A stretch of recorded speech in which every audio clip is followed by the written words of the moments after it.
Hi, I'm Murray Baumgarten, founding director of the Dickens Project. Since we're not in Santa Cruz this summer because of the coronavirus, and I miss all our friends and our wonderful volunteers and helpers, and Courtney, who has been fabulous, and Joanna, I could make a list. Why don't you pour yourself a glass of tea and cut yourself a thin slice of lemon, one of those delicately sliced lemons that we got at our tea time, and sit back while I talk to you about our mutual friend, my favorite Dickens novel.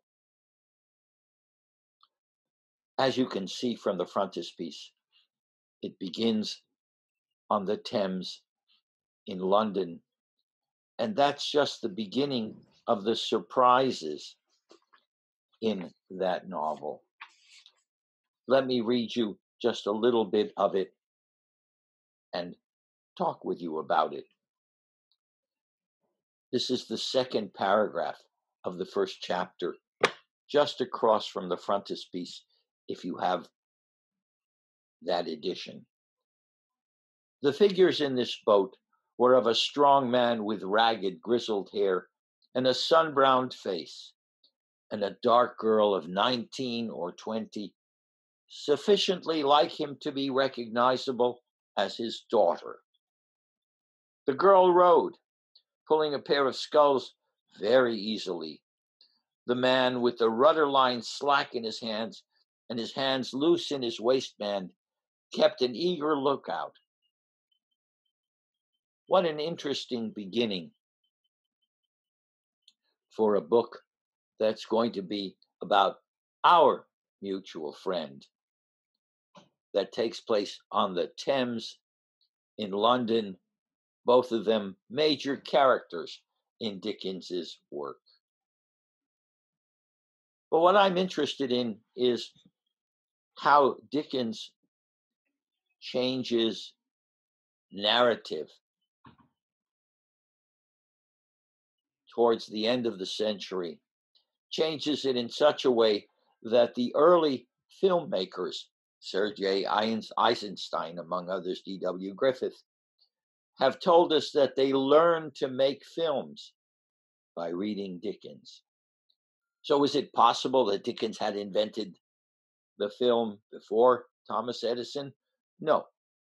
But we do know that Dickens was fascinated by technology and the technology of the magic lantern. And he says in a letter to Forster of 1846, when he's abroad in, I think, Switzerland, he says, "I don't know how to begin working."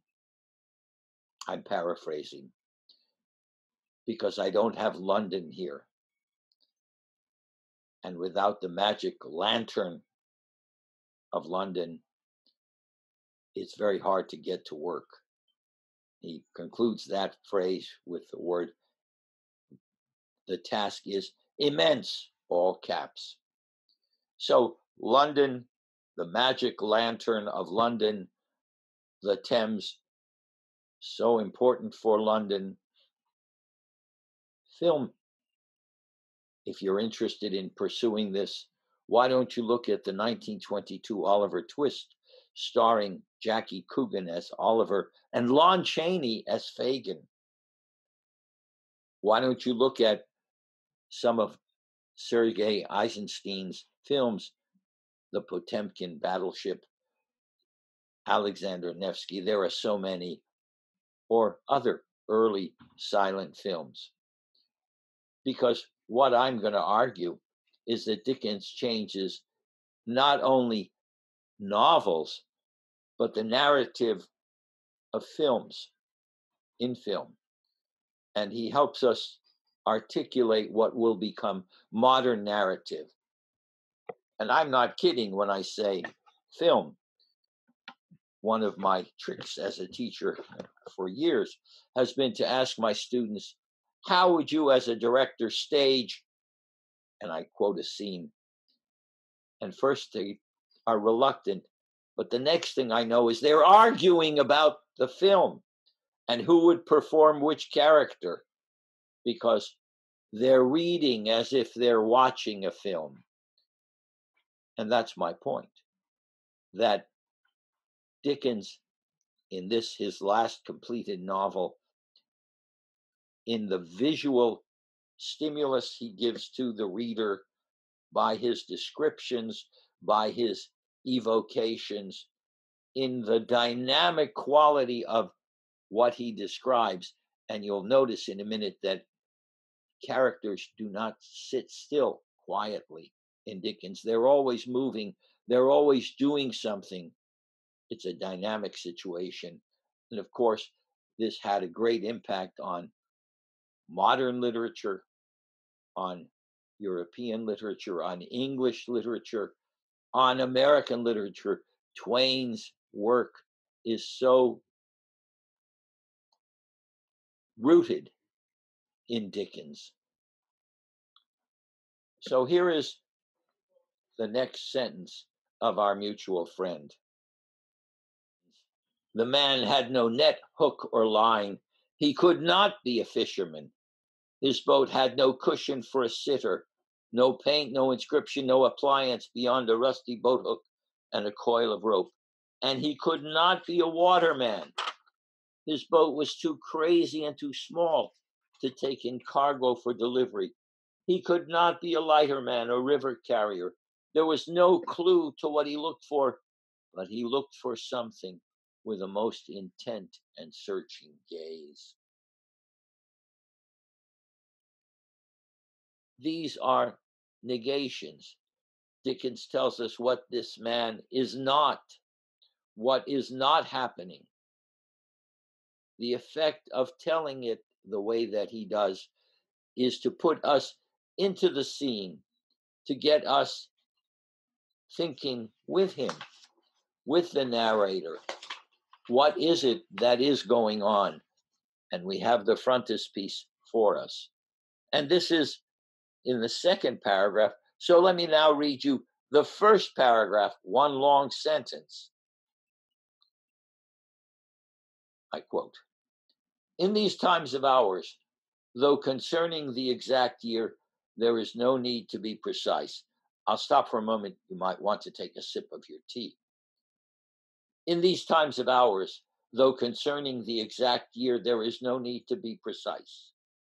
A boat of dirty and disreputable appearance, with two figures in it, floated on the Thames between Southwark Bridge, which is of iron, and London Bridge, which is of stone, as an autumn evening was closing in. Notice we have location, rough and ready location, but very recognizable between the two bridges. But we do not have a time exactly, except an autumn evening was closing in. So the evening is moving. Everything is in motion, just like the Thames. Just like the exact year, there is no need to be precise because it's already moving. Time is moving. We have location,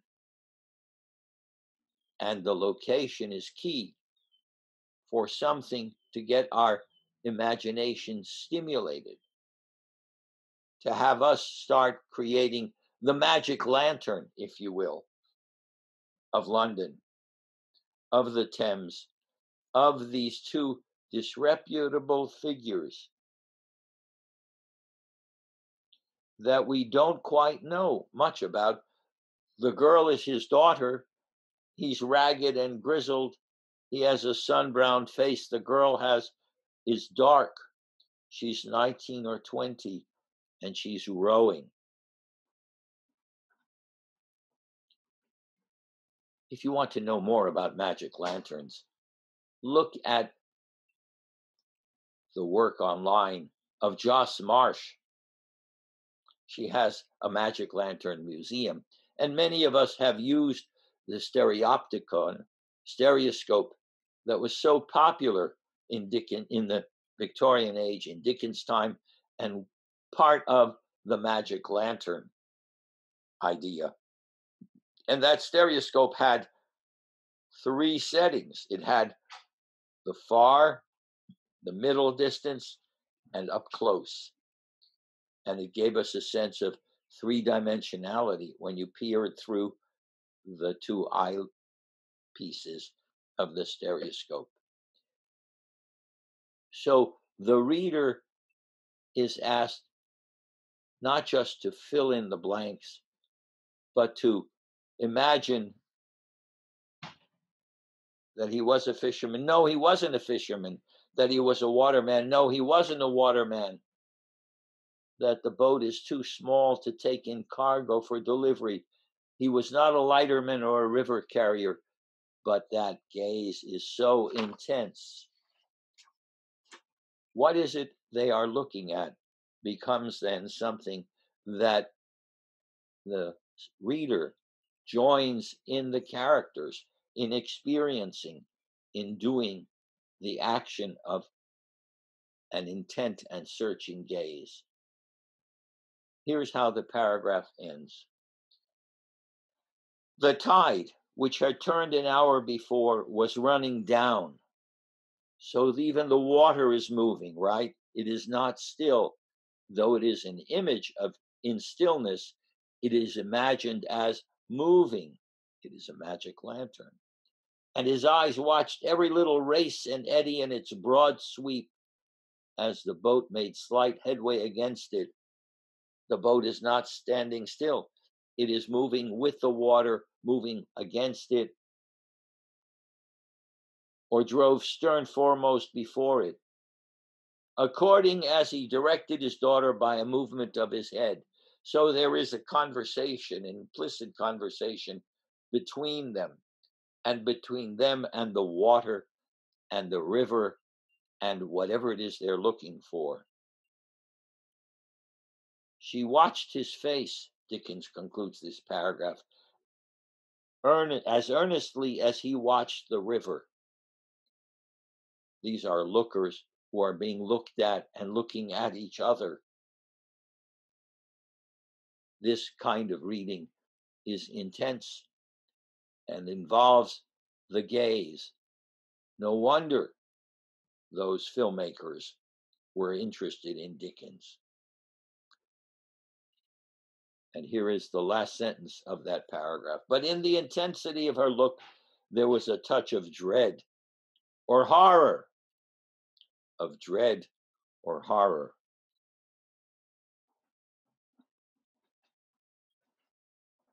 One of the questions about watching Dickens in those great silent films or the early talkies of Dickens is to ask, what do we learn about Dickens the novelist from the films that are made of his work? Do we gain further understanding of what dynamic narrative could be about? Do we, in the text, find, say, something which Eisenstein was characterized as having discovered, montage, or the notion of a dissolve? Do we read Dickens as a film which we see projected in front of us so that it is happening in real time, in a darkened space, not something told by a narrator stepping outside the frame, but projected for us as if on the back of our eyes? This is part of why I think Dickens is so important for narrative, not only the narrative that will be developed by the media, but for what I call modern narrative. And so I am suggesting we make a spectrum of narrative from fiction, from written work, all the way to, well, Picard in Star Trek, narrative. And Dickens is a master of narrative and an innovator of narrative, as we see in the beginning of this novel. I mentioned this is my favorite novel, and I could talk at length about the different parts, but let me say, well, I don't think it's a spoiler alert for you because we've all read to the end. But the Thames will return, and the girl and rowing will return, and the horror of what could be in the water will return. And we will have to have an intent and searching gaze. Which reminds me that one of my favorite characters is Mr. Venus. And he's a taxidermist. We don't have many of them around anymore, but there are some still working. And Mr. Venus looks at people very carefully and looks at everything he does, he sees in front of him very carefully, so much so that the woman that he is smitten by says, I can't hook up with you. You look at me as if I might be stuffed. That's another way of looking. And for her, that's another look of horror. And of course, we all know about the many people who take selfies of themselves and of each other. But she's concerned that Mr. Venus is looking at her and thinks of her as an object, a thing. This is the 21st century, and we know that in the 20th century, there was the murder of a whole people that were thought of as things by the Nazis. And here is Dickens raising those questions. Perhaps that first sentence, in these times of ours, as he begins, means that Dickens is more contemporary than we had thought, that he is indeed our contemporary. And reading him, we discover things about ourselves we did not know. I leave you with that. You still have some tea left? I hope so. Enjoy it, and I look forward to seeing you maybe next year in happier circumstances in our wonderful Santa Cruz campus. Be well.